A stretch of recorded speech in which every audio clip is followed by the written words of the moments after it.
Description of the 11 criteria for the diagnosis of a substance use disorder.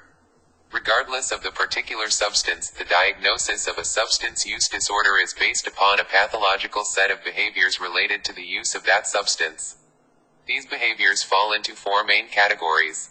A. Impaired control. B. Social impairment. C. Risky use. D. Pharmacological indicators, tolerance and withdrawal. Let's review each of these key diagnostic criteria in greater detail. A. Impaired control. Impaired control may be evidenced in several different ways. 1. Using for longer periods of time than intended, or using larger amounts than intended. 2. Wanting to reduce use, yet being unsuccessful doing so. 3. Spending excessive time getting, using, recovering from the drug use. 4. Cravings that are so intense it is difficult to think about anything else.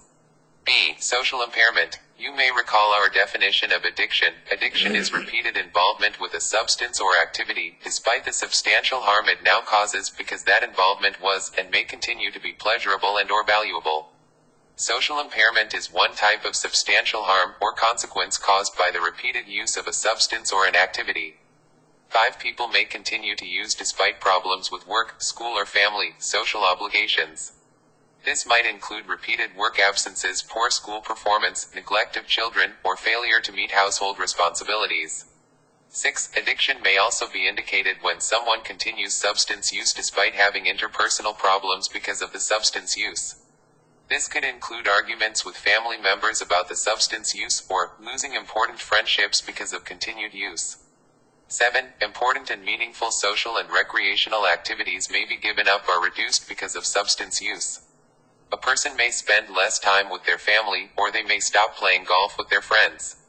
C. Risky use. The key issue of this criterion is the failure to refrain from using the substance despite the harm it causes. 8. Addiction may be indicated when someone repeatedly uses substances in physically dangerous situations. For instance, using alcohol or other drugs while operating machinery or driving a car. 9. Some people continue to use addictive substances even though they are aware it is causing or worsening physical and psychological problems. An example is the person who continues to smoke cigarettes despite having a respiratory disorder such as asthma or COPD. D. Pharmacological indicators, tolerance and withdrawal. For many people, tolerance and withdrawal are the classic indicators of advanced addiction. As such, these are particularly important concepts. This criterion refers to the adjustment the body makes as it attempts to adapt to the continued and frequent use of a substance. This adjustment is called maintaining homeostatic balance. 10. Tolerance occurs when people need to increase the amount of a substance to achieve the same desired effect. Stated differently, it is when someone experiences less of an effect using the same amount. The desired effect might be the desire to avoid withdrawal symptoms. On the other hand, it may be the desire to get high.